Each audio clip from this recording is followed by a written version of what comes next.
তো গোল দেবে এটা তো টাইম বলবে। আপনারা 2021 দেখে নিয়েছেন বিরোধী কী আছে না আছে। এটাই বার্তা দিতে চাই, আপনি টিএমসি ফ্যামিলির মধ্যে বিশ্বাস রাখুন।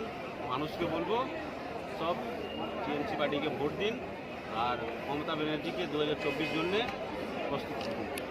अच्छा, बहुत दिन से आपका सपना पूरा हुआ, साकार हुआ।